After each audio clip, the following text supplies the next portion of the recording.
안녕하세요. 오늘도 사연살롱을 찾아주셔서 감사합니다. 저는 서울 가양동에 사는 60대 여성이에요. 원래는 수원에 살았는데 딸아이가 같이 살자고 해서 얼마 전 이사를 왔네요. 딸은 몇 달 전 이혼 소송을 마무리하고 혼자 살고 있었거든요. 그동안 정신없던 것 정리하느라 고생했다고 여행이나 다녀오라고 했더니 굳이 저까지 베트남에 데리고 가더라고요. 덕분에 잘 놀고 잘 쉬고 왔지만요. 딸은 그때부터 저랑 같이 살자고 했지만 제가 마다했어요. 대학 졸업하고 직장 생활하면서 5년간 줄곧 혼자 살던 애인데 엄마랑 다시 살려면 깝깝할 것 같아서요. 저는 일하는 데가 가까워서 계속 수원에 있겠다고 했거든요. 그랬더니 이제 일 좀 그만하고 쉬라고 성하더라고요. 제가 시장에 가게 몇 개를 갖고 있어요. 그걸로 우리 딸 키우고 재산도 불렸고요. 아무리 지금 먹고 살만해졌다고 해도 몇십 년 우리를 살게 해준 일을 접으려니 쉽게 손에서 놓지 못하겠더군요. 그러자 딸이 정말 간곡하게 부탁했어요. 엄마, 나 때문에 고생한 거 다 아는데 먹고 살만해졌는데도 계속 일만 하면 내가 마음이 너무 안 좋단 말이야. 나를 봐서라도 일 좀 안 하면 안 돼? 아니면 몇 년만이라도 쉬어. 제발 그렇게 하자. 엄마는 엄마 집 있어. 여기서 살면 돼. 이 집도 엄마 집이야. 엄마가 사준 집이잖아. 지금 딸애가 사는 집은 제가 사준 거였어요. 결혼할 때 아버지 없다고 시댁에서 기죽일까봐 집은 제가 해주겠다고 했거든요. 정말 우리 딸이 고생 안 하고 잘 살기를 바랐는데 정말 우연한 기회에 사위란 놈이 얼마나 인격이 덜 된 놈인지 알게 됐지 뭐예요. 그뿐 아니라 시어머니라는 작자도 앞다르고 뒤다른 사람이더라고요. 그런 걸 알게 된 딸은 뒤도 안 돌아보고 이혼을 했고요. 이혼이라는 게 참 큰 아픔이고 안 좋다는 걸 알지만 남 무시하고 인간성 못된 것들하고 인연을 계속 맺을 필요는 없잖아요. 저는 우리 딸이 그런 사람들한테서 벗어난 게 더 낫다고 생각했어요. 아무튼 저는 딸아이랑 지금 같이 살고 있고 가게들도 인수인계 다 했죠. 요즘은 이렇게 사연살롱 듣는 재미에 빠져 있는데 오늘은 제 사연 한번 얘기해 보려고 해요. 그럼 싸가지 없는 전사위 이야기 지금부터 제대로 해볼게요. 저와 남편은 아주 평범하게 살다가 지인들의 소개로 만나서 결혼을 했어요. 남편은 중소기업을 다녔고요. 딸이 태어나고 남들처럼 열심히 적금 붓고 아이 키우며 행복하게 살았어요. 그때는 그게 소박한 행복인지도 몰랐죠. 그저 제 주변 이웃들만큼 즐겁게 살았던 것 같아요. 그러다가 남편 회사가 부도가 나고 남편은 일자리를 잃게 되었어요. 그래서 시작한 게 트럭 운전이었는데 험한 일을 해본 적 없는 남편이 거친 운전사들 사이에서 많이 힘들어했죠. 저는 안 되겠다 싶어 남편한테 가게라도 하자고 설득을 했고 그렇게 저희는 시장 안에서 야채 가게를 하게 됐어요. 일이 고되기는 했지만 남편은 트럭을 운전하는 것보다는 훨씬 낫다며 좋아했어요. 하지만 남편은 그로부터 1년이 좀 넘어 암으로 세상을 떠나고 말았어요. 회사가 부도나고부터 마음고생을 심하게 하더니 그게 병이 됐나 보더라고요. 증상을 알아차리고 병원에 갔을 때는 이미 손을 쓸 수 없게 됐죠. 그때 딸이 초등학교 4학년이었어요. 한창 돈 많이 들어가기 시작할 나이였죠. 남편의 죽음에도 저는 슬퍼할 겨를이 없었어요. 딸을 생각하면 정신 바짝 차려야 했으니까요.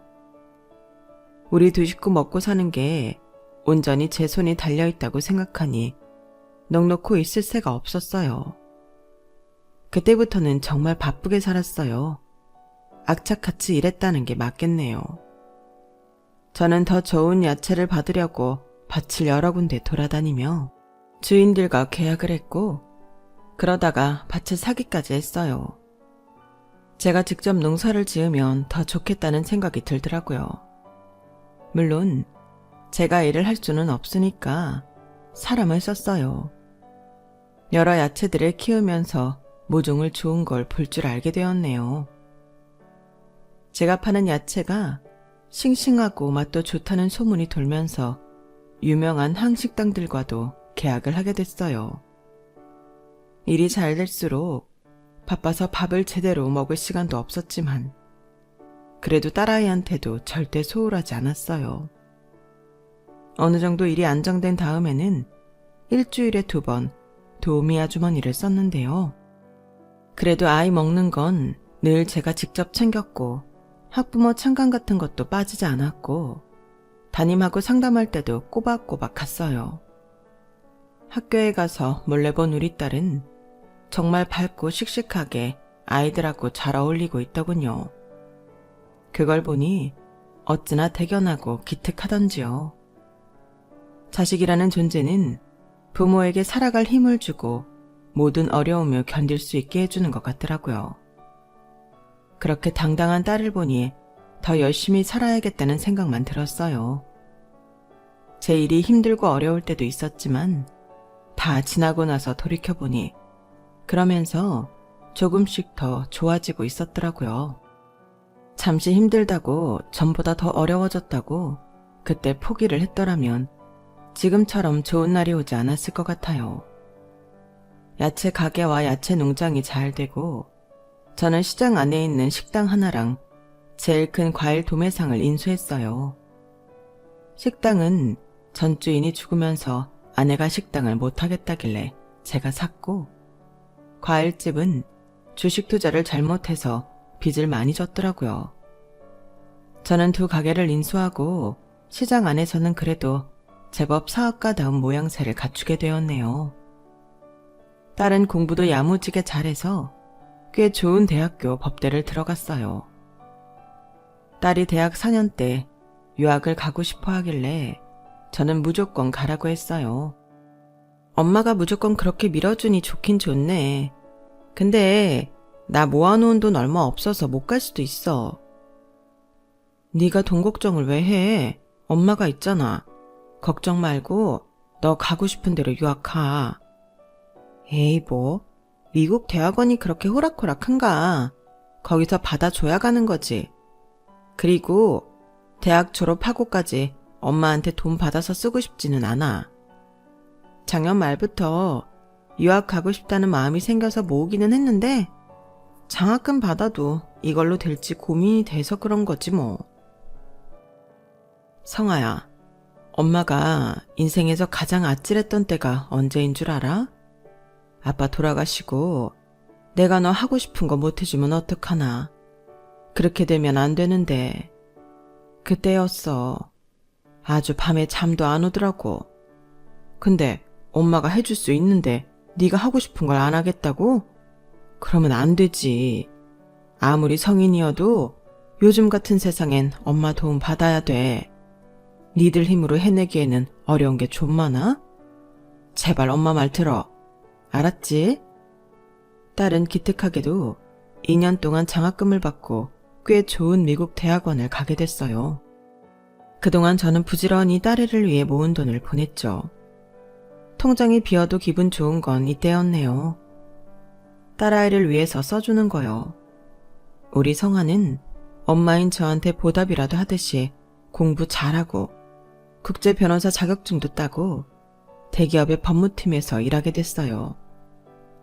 그때 제가 진짜 저희 시장 전체에 잔치를 벌였네요. 하루 날 잡아서 저희 식당에서 음식을 해서 전부 다 돌리고 그날 식당 오는 사람들 전부 공짜로 먹였고요. 과일집에서도 과일 덤으로 한 봉지씩 더 주기도 했죠. 그게 참 재밌더라고요.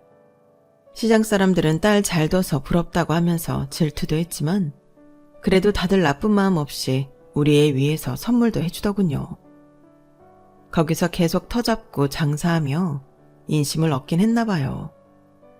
딸아이는 아주 일하는 재미에 푹 빠졌는지 북미로 자주 출장을 나가고 회사에서 야근하느라 눈코 뜰 새 없이 지내더라고요.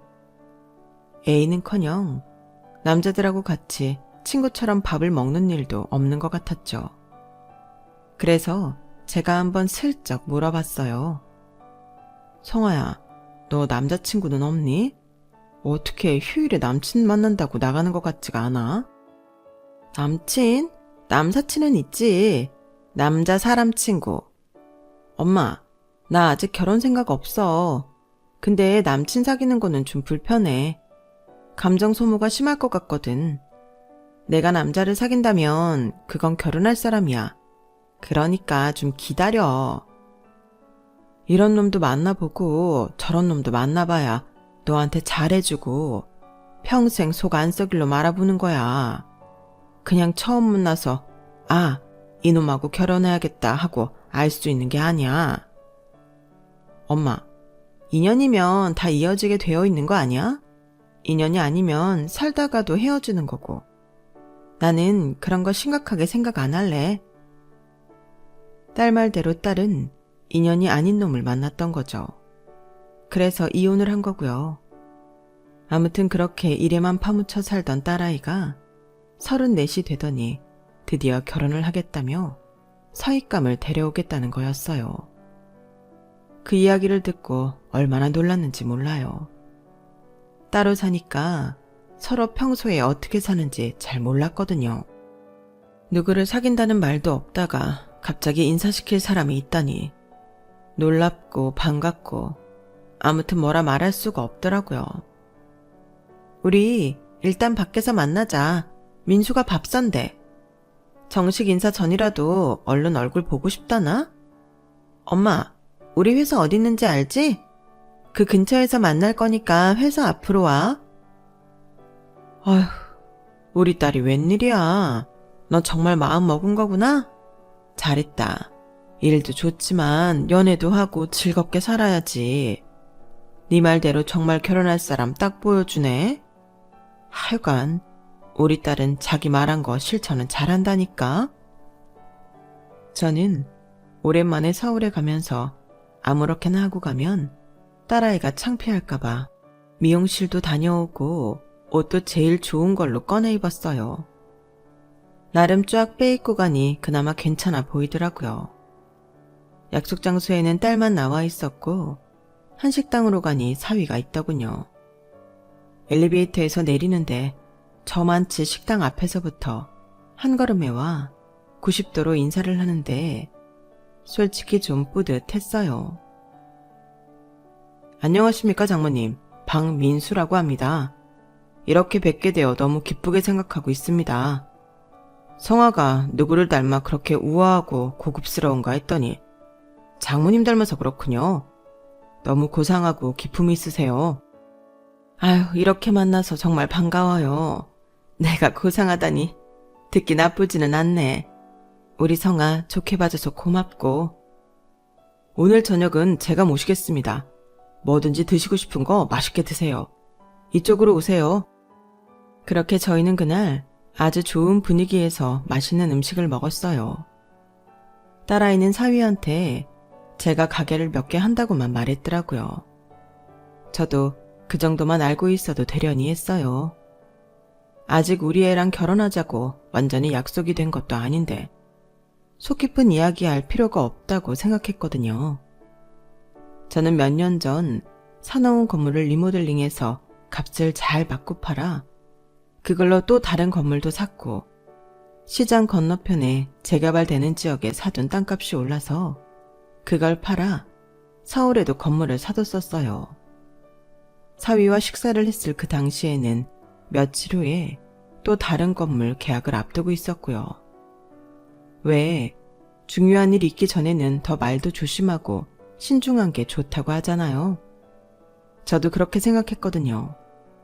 그래서 집에 돈이 얼마 있다, 건물이 있다, 아파트 있다 이런 얘기는 일절 하지 않았네요. 사위는 같은 회사의 개발팀이라고 했어요. 사내 운동회랑 수련회에서 계속 마주치며 친해졌다고 하네요. 솔직한 심정으로는 우리 딸이 변호사 일을 하니까 사위도 그런 일 하는 사람이면 서로 잘 이해하고 좋지 않을까 했는데, 그렇지 않아도 우리 애한테만 잘하면 되지 하고 넘어갔어요.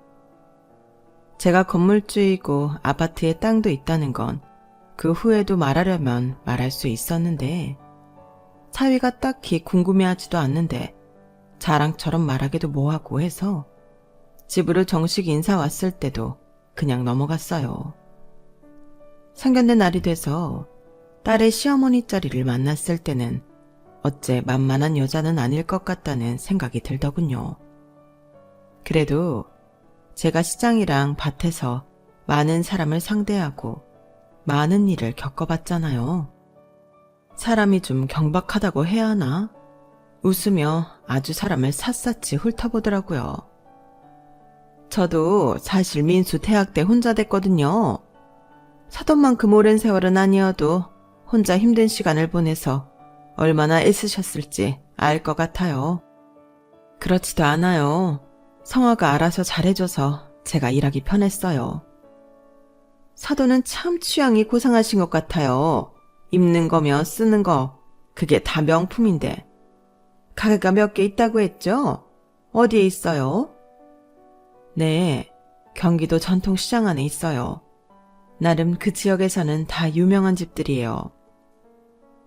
전통시장 안에 있는 가게라면 어떤 것들을 말씀하시는 걸까요? 눈으로 억지 웃음 살살 치며 사람을 떠보는 게, 이거 잘못 대답했다가는 괜히 얕잡아 보일 것 같더라고요. 그래서 대충 여러 방면의 가게를 갖고 있다고 했어요. 사실이기도 했고요. 하지만 전통시장 안에 있는 가게라는 게 실망스러웠나 보더군요. 사위 녀석도 그렇고요. 딸아이가 저한테 말한 건 없었는데 같이 혼수를 고르러 갔다가 지 친구랑 전화통화하는 걸 좀 들었지 뭐예요. 민수가 자꾸 엄마가 하는 가게가 뭐냐고 꼬치꼬치 묻잖아. 식당도 있고 과일이랑 야채 가게도 있다고 하니까 시시하다고 하는 거야. 내가 이런 식으로 엄마 일 무시하면 가만 안 있는다. 어머니는 아무 일도 안 하셨는데 그건 그럼 백수냐? 뭐냐? 그랬더니 아무 말 못하는 거야. 딸은 제가 하는 일 때문에 사위랑 좀 다툼이 있었나 보더라고요. 저한테 내색은 안 했는데 속이 많이 상한 것 같았어요. 저는 딸의 전화를 못 들은 척했고 딸도 저한테 아무 일 없는 것처럼 행동했어요. 그날 볼일을 마치고 같이 밥을 먹는데 갑자기 딸이 이러는 거였어요. 엄마, 나는 누가 뭐라고 해도 엄마가 세상에서 제일 자랑스러워. 대단한 CEO들이나 대기업 회장보다 엄마가 더 훌륭해. 그러니까 그거 잊지 마. 저는 울컥하면서 눈시울이 뜨거워졌지만 애써 참았네요. 아이고, 알았어요. 우리 딸 칭찬해주니까 기분은 좋네. 엄마도 우리 딸이 최고야. 어려운 환경에서 이만큼 잘 자랐잖아. 어디 가서도 기죽지 마. 저희는 서로에게 가슴을 펴라며 격려를 하며 식사를 마쳤네요. 그리고 저는 딸아이 신혼집을 해주기로 했어요. 제가 시장 안에서 장사를 한다고 사위 녀석이 은근히 시덥지 않게 구는 것 같았거든요. 딸의 시어머니도 꽤나 사람 긁을 것 같아서 입 닫게 만들려고 제가 해준다고 했더니 정말 사위놈이 눈이 동그래져서 놀라는 눈치더라고요. 엄마, 아니야. 집은 우리가 알아서 해. 나 그동안 돈 모은 것도 있고 민수랑 대출받아서 해결하기로 했어. 그치, 민수야? 그랬지. 근데 장모님이 주신다는데 그냥 받는 것도 나쁘지 않잖아? 사위놈이 아주 약삭빠르게 딸아이 옆구리를 찌르더군요. 저는 그 순간 결혼하지 말라고 하고 싶더라고요. 인생의 책임감보다는 어떻게든 얹혀가려는 게 보여서였는데요. 하지만 요새 젊은 사람들 좀 힘들어요. 집 하나 장만하기도 어려운 시대잖아요. 저러는 것도 어쩌면 당연하다는 마음도 들고 한편으로 짠하기도 했어요. 하긴 대한민국에서 부모 도움 없이 잘 사는 사람이 몇이나 되겠어요. 그래서 그것도 이해하기로 했네요. 저 역시 딸한테 제 말대로 하라고 했고요.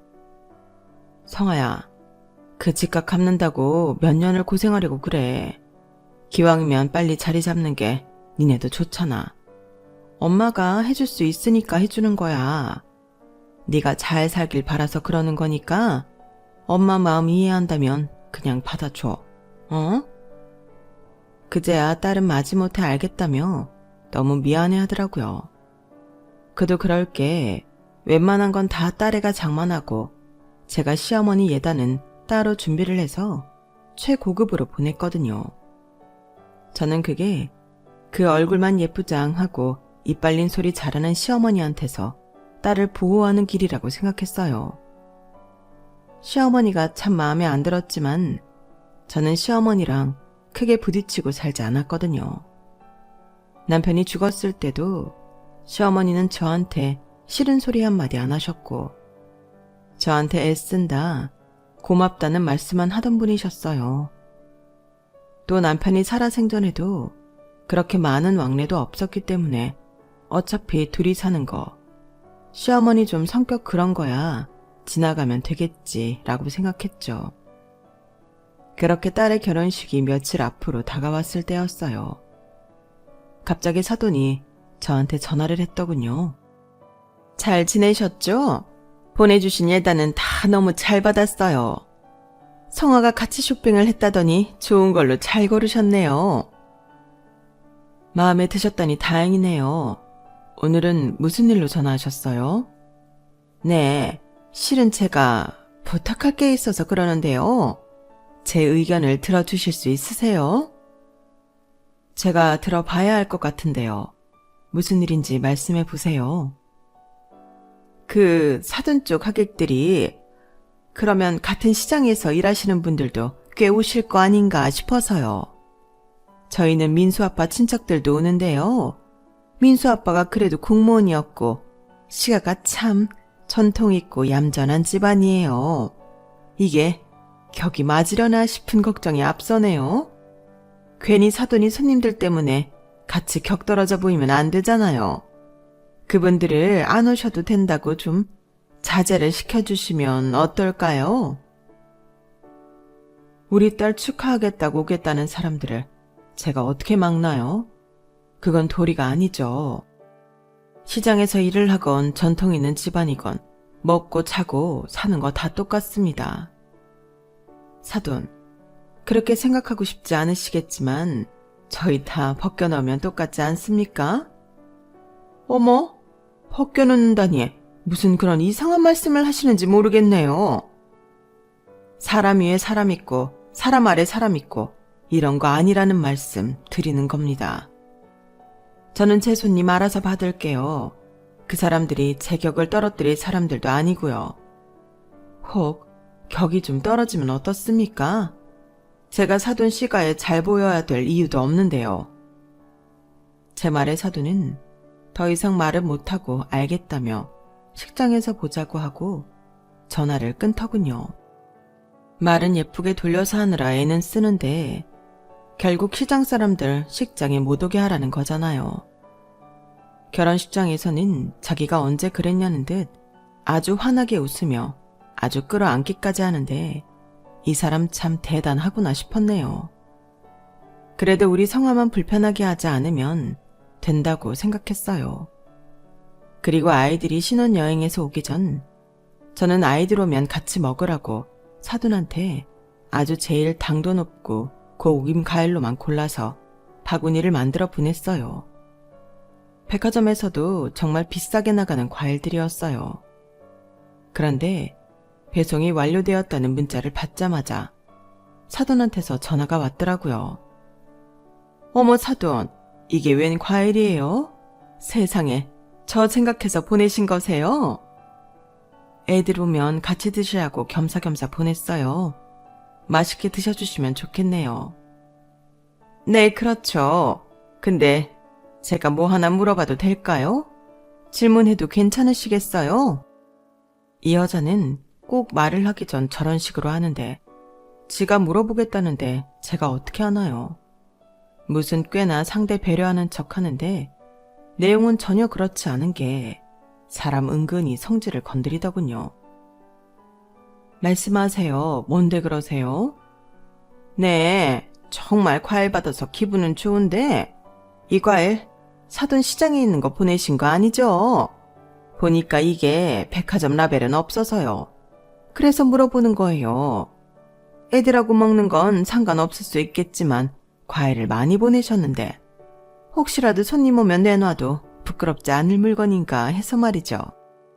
사돈, 백화점 들어가는 웬만한 과일들 제 손 안 거치는 거 없어요. 백화점으로 들어가서 다시 사돈한테 가면 그 시간 동안 신선도가 떨어지겠죠. 제가 백화점으로 들어가는 것 중에서도 고급 품종으로 고른 거니까 안심하세요. 아우, 네. 아무려면 그런 신경을 써주셨겠죠. 그럼 마음 놓고 먹을게요. 근데 저희가 한번 같이 모이기로 했잖아요. 그때 사실 저희 친척 식당에 갈 거라서요. 거기 매출도 올려주고 좋잖아요. 제가 사돈이 시장에서 일한다는 말을 안 했어요. 이건 사돈 체면하고도 관계가 있는 거잖아요. 제가 사돈 면 세워주려고 그냥 가게 몇 개 가진 알부자라고 했으니까 그렇게 하세요. 저 잘했죠? 아, 정말 간드러지게 웃는데 옆에 있으면 한 대 때려주고 싶더라고요. 그리고 이어서 이렇게 말하더군요. 사돈, 그래서 제가 한 가지 부탁을 더 드리고 싶은데요. 우리 며느리 잘 봤다는 말 듣고 싶은데 제가 자랑할 수 있는 거 한 가지만 해주시겠어요? 전에 사돈했던 그 구찌 스카프요. 제가 구찌를 좀 좋아하거든요. 사돈끼리 같은 명품 하는 것도 이쁠 것 같고요. 혹시 저한테 해주실 수 있으세요?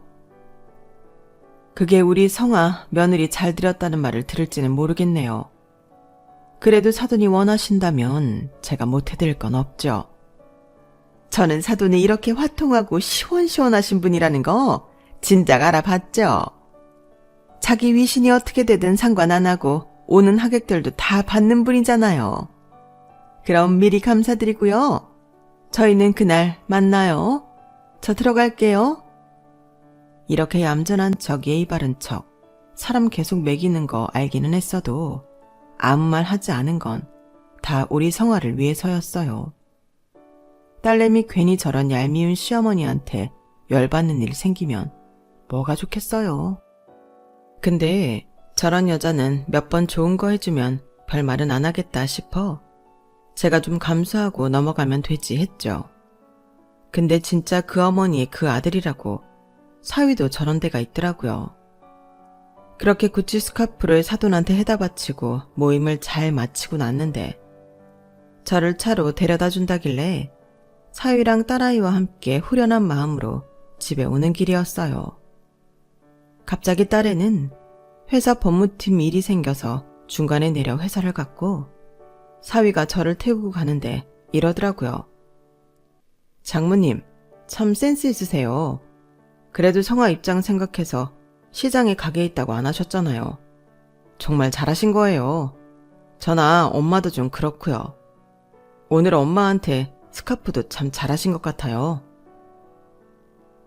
내가 그런 일로 사위한테도 잘했다 말을 들을 줄은 몰랐네. 아랫사람한테 칭찬이라는 걸 들으니 기분이 참 묘하구나. 아, 오해는 마세요. 그냥 기분 좋으시라고 드린 말씀인데.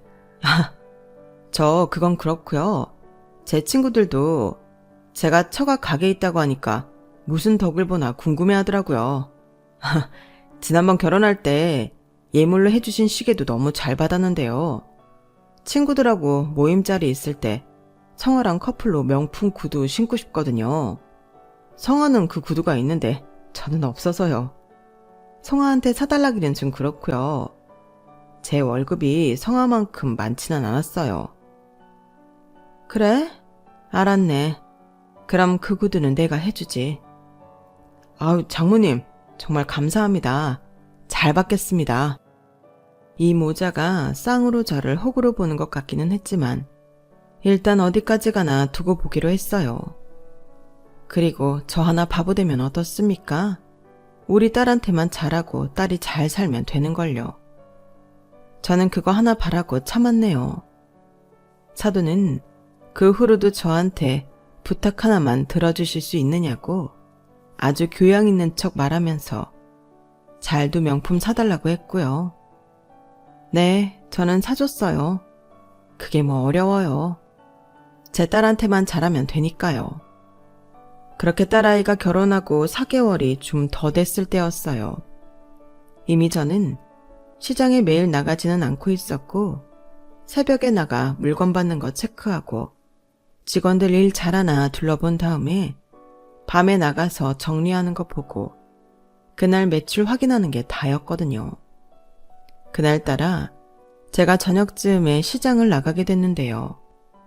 집에 창거리도 없고 해서 나간 김에 식당에서 밥을 먹은 다음에 가게 있는 데로 오니 야채 매장 직원이 굉장히 초조해하고 있더라고요. 왜 그러냐고 했더니 좀 전에 엄마가 허리를 다쳐서 병원 응급실에 갔다는 거였어요. 그래서 제가 가게 좀 보다가 마무리할 테니 먼저 들어가라고 했죠. 저희 야채 가게가 어떠냐 하면 일반적으로 시장에서 갑 한 대 놓고 하는 그런 데가 아니고 신선식품 판매 매장이라고 꽤 컸어요. 한쪽에서는 반찬도 팔았고요. 반찬 쪽 직원 2명도 따로 있었네요. 한 명은 반찬을 만들고 한 명은 판매하고요. 웬만한 야채 종류는 다 저희 매장에서 판다고 보면 되는데요. 제가 야채 박스를 치우고 상태가 안 좋은 것들은 골라내고 있다가 저녁 손님들을 받았어요. 오랜만에 가게에서 직접 손님을 받으니까 그것도 괜히 재미가 있더라고요. 요즘 손님들은 전처럼 진상들도 많지 않아서 대화 나누기도 좋았고요. 그렇게 일을 하다 보니 박스가 또 비어서 내놓으려고 나갔는데 앞에 아주 낯익은 사람이 저를 보고 당황해서 어쩔 줄 몰라 하고 있더라고요. 바로 사위였어요. 저는 사위가 저를 보러 온 줄 알고 반가워서 박스도 떨어뜨린 채 얼른 손을 잡았어요. 아우 박서방, 웬일이야 연락도 없이. 여기 우리 가게인 줄 알고 온 거야? 성화한테 들었어? 그런데 순간 사위는 낯빛이 확 변하더니 제 손을 탁 뿌리치면서 이러는 거였어요. 아 뭐야, 아줌마 나 알아요? 왜 갑자기 내 손을 잡고 난리야? 제가 너무 놀라서 멍해서 보는데 사위가 혼자 있는 게 아니고 뒤에 양복 입은 남자 둘이 또 있더라고요. 그중 한 명이 사위한테 물어봤어요. 민수, 너 아는 할머니야? 박서방이라는데 너 누구 서방이냐? 그러자 다른 사람이 막 킥킥거리더라고요. 사위는 아주 차갑게 저를 내려다보며 이렇게 말하더군요. 알긴 뭘 알아. 내가 이런 시장바닥에 있는 할머니랑 알게 뭐야? 아, 재수없어. 사위의 말에 너무 충격을 받아서 할 말을 잃고 있는데 킥킥거리던 사위 친구가 이러더군요. 야, 난 또 너 안 본 사이에 수준 떨어진 줄 알았잖아. 시장 할머니들을 상대로 뭐 했나 하고 말이야. 크크대는 사위 친구놈들보다 사위의 냉정한 눈빛에 소름이 끼치더군요. 제가 멍하니 있자 사위놈은 지 친구들을 데리고 제 어깨를 탁 치며 지나갔어요. 바로 그 순간이었어요. 딸아이 목소리가 들린 건요. 이게 지금 뭐 하는 짓이야?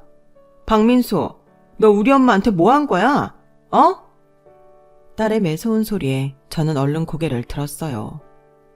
그랬더니 딸아이가 무서운 얼굴로 사위 앞길을 막고 서 있더군요. 성아야, 어쩐 일이야? 아니 그보다 어떻게 다 들은 거야? 엄마, 집에 핸드폰 놓고 왔지? 집에 가니까 핸드폰 있더라. 시장에 나온 것 같아서 여기로 왔는데 내가 아주 딱 현장 잡은 경찰 든 기분인데? 딸의 분노의 찬말에 사위는 어쩔 줄 몰라 쩔쩔맸어요. 그러자 사위 친구놈들은 눈치를 보더니 슬슬 뒤로 빠져서 가버리더군요. 저기, 성아야. 그게 그러니까 내가 친구들이 있어서 야채 파는 할머니를 내 장모님이라고 할 수는 없잖아. 장모님, 저 이해하시죠? 네? 제가 나중에 전화로 다 설명드리려고 했어요. 저도 사회적 지위라는 게 있잖아요. 쟤들 고등학교 동창들인데 그런 사이에서 제가 지금 어떤 사람들하고 어울리는지가 얼마나 중요해요. 장모님은 저 이해하셔야 돼요. 성화는 뭐 딸이니까 기분 나쁠 수 있어도 장모님은 어른이시잖아요. 저 자식 같은 사위 아니에요? 이해해 주실 거죠? 참 말하는 게 지 엄마하고 똑 닮지 않았나요? 저도 기가 차는데 딸은 더 분노를 하더라고요. 거기에는 이유가 있었어요. 너는 시장에서 일하는 우리 엄마가 그렇게 창피하면서 어떻게 엄마한테 돈 좀 해달라고 하면 안 되냐는 말이 나와? 니네 엄마도 그렇고. 야, 김성아. 아무리 화가 나도 니네 엄마가 뭐야. 네 시어머니야. 말 조심해. 네가 지금 나한테 훈계질을 해? 시어머니 좋아하시네. 나 너 같은 거랑 안 살아. 니네 엄마 살살 웃으면서 엄마 시장에서 일하니까 이런 사람들밖에 못 만났겠다. 이런 거 모르겠다. 일만 하고 사느라 누릴 줄은 모른다. 이러면 빈정거리는 거 진짜 많이 참았거든? 근데 니네 엄마 우리 엄마한테 구찌 스카프며 백이며 뭐 받은 거 되게 많더라? 엄마가 가게에서 일하는 건 부끄럽고 빈정거릴 일이면서 둘 다 엄마한테는 왜 뭘 못 받아내서 난리지? 우리 엄마가 니네 모자 후구니? 나 너랑 더는 안 살아. 그런 줄 알아? 그러자 사위놈도 이제는 아주 배짱으로 나가더라고요. 허, 네가 아무리 국제변호사면 뭐하냐?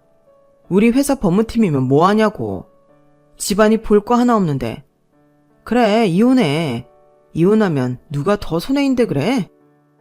시장 야채가게 딸인 너랑 전통 있는 집안의 아버지가 공무원이었던 나랑 누가 더 좋은 사람 다시 만날 확률이 높겠어? 어? 너 같은 거 괜찮은 집안에서 쳐다보기나 할 것 같아? 저는 그놈의 말에 눈이 뒤집혀서 막 덤비려고 했어요. 그런데 그때 누가 저를 부르는 거 아니겠어요? 아니 사장님, 핸드폰을 하도 안 받으셔서 여기까지 왔네요. 그 분당 건물 정말 안 파실 거예요? 사장님, 파세요. 제가 진짜 잘 받아드릴게요. 요새 건물 잘 안 나가는데 그 건물 딱 잡은 사람이 완전 돈 많은 분이에요. 아, 송 사장, 나 지금 정신 사나워. 나중에 얘기해. 나 분당 건물 아직 팔 생각 없어. 사장님, 몇 달 전 송파구 건물도 제가 연결해 드렸잖아요. 거기 다 장사 잘 되죠?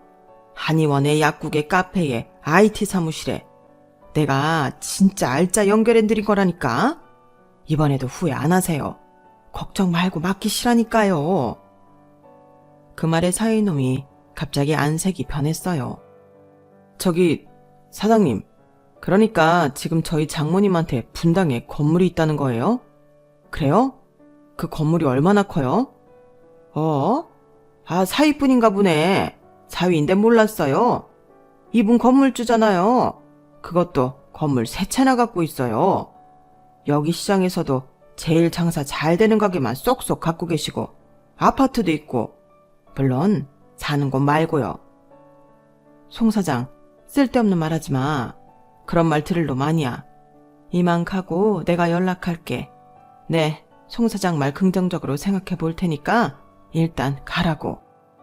그렇게 억지로 부동산 사장을 보내고 났더니 사위놈이 갑자기 비굴하게 허리를 숙이며 제 손을 잡는 거였어요. 장모님, 박스 제가 치울게요. 왜 이런 일을 하고 계세요? 그러니까 다들 오해를 하잖아요. 저는 그놈의 손을 딱 뿌리치고는 뺨을 철썩 한 대 올려 붙였어요. 시장 사람들이 다 놀라서 쳐다볼 만큼 소리가 크게 나더군요. 사위놈은 놀라서 뺨을 붙잡고 저를 쳐다봤어요. 장모 같은 소리 하네. 너 이 자식, 내가 어디 너랑 네 애미 이뻐서 챙겨준 줄 알아? 우리 성아한테 잘하라고 했더니 이것들이 성화 통해서 나를 베껴먹을 궁리만 하고 있었구만. 그리고 성화 마음 편하게 해주지도 않고. 너 같은 건 사위도 아니다 이 자식아. 썩 꺼져. 장모님, 아니에요. 저 잘하려고 노력하고 있어요. 그냥 저는 장모님이 저를 이뻐하시는 줄 알고 저 차 바꾸는데 돈 좀 해달라고 한 거였어요. 야, 내가 차를 바꿔줄 거면 우리 성화 차를 바꿔주지 니깟 놈 차를 왜 바꿔주냐. 이런 천하의 못된 것들이 내 딸 스트레스나 주고 있고. 성화야, 너 시댁을 대체 얼마나 자주 갔길래 그래? 뭐 시도 때도 없이 갔지. 한시도 사람을 가만 안 놔두시더라고. 아주 상냥한 말투로 살살 쪼개면서 상대방 미안한 마음 들게 하고 기분 나쁘게 하는데 진짜 미치겠더라. 아무 때나 일하는 사람 불러서 일 시키면서 엄마 은근히 깎아내리는데 너무 화났어. 됐다. 이놈 그 집에서 당장 내쫓아. 네, 그 집 공동명의 안 하길 천만 다행이네. 안 그래도 나 네 애미란 거 속내었던 사람인지 다 알면서도 가만히 있었어. 우리 딸 신혼에 피곤하지 말라고. 그런데 이것들이 진짜 안 되겠네. 성아야, 내가 잘못했어. 미안해. 장모님, 저 한 번만 봐주세요. 네? 사위놈이 싹싹 빌며 잘못했다고 했지만 저는 대차게 정강이를 한 대 더 걷어차주고는 제가 아는 심부름센터에 전화를 했어요. 그리고 바로 사위놈 짐을 다 빼버렸죠. 그랬더니 바로 그 밤에 사돈이 저를 보겠다고 찾아왔더군요. 어머 사돈, 속상하셨죠? 저라도 그랬을 것 같아요. 우리 민수가 실수를 좀 한 것 같은데. 그런 것도 너그러이 봐주셔야 진정한 어른이 아닐까요? 저희가 결례를 저지른 것 같은데 원래 마음 넓으시잖아요. 다 이해하실 거라 믿고 싶어요. 저는 바로 가서 그 여자가 목에 감고 있는 구찌 스카프를 풀어서 휴지통에 집어 던졌어요. 그리고 머리채를 한번 확 잡았네요. 어머머머 사돈, 이러지 마세요. 천박하게 왜 이러세요? 천박? 야, 너는 말만 이쁘게 하면 다니? 말 내용에서 썩은 내가 진동을 하는데? 너 인생 그렇게 살았어? 헛살았네. 그 나이 먹도록 헛살았어. 그러니 자식 새끼 하나 있는 게 인성이 쳤따위지. 너 지금부터라도 똑바로 살아. 그리고 다시는 우리 앞에 나타나지 마. 알았어? 그러자 그 여자는 혼이 나간 얼굴로 꽁무니 빠져라 도망을 치더군요. 그 뒤로 저희 딸은 앞서 말씀드린 대로 이혼 절차를 밟았고 6개월 정도 소송을 거쳐 승소를 하고 정식 이혼을 했어요. 제가 진작에 말렸더라면 우리 딸 인생에 상처를 주지 않았을 텐데 너무 안일했다는 생각에 후회가 많아요. 딸은 자기는 아무렇지 않다고 어쨌든 자기가 선택했던 일이니 이것도 다 공부라고 생각할 거라고 하더라고요. 그래서 지금은 딸하고 같이 살고 있어요. 딸은 앞으로 결혼은 할지 안 할지 잘 모르겠다고 하네요. 저도 그런 거에 얽매이지 말고 순리대로 살자고 했어요. 사람 인연이라는 거 함부로 맺는 게 아니라는 걸 늦은 나이에 절실히 깨닫게 됐네요. 저도 인생 공부 제대로 했어요. 제 이야기는 여기까지예요. 들어주셔서 다들 감사하고요.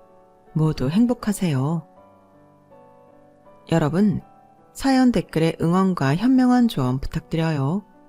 좋아요와 구독은 저에게 큰 힘이 됩니다. 오늘도 좋은 일 가득하세요.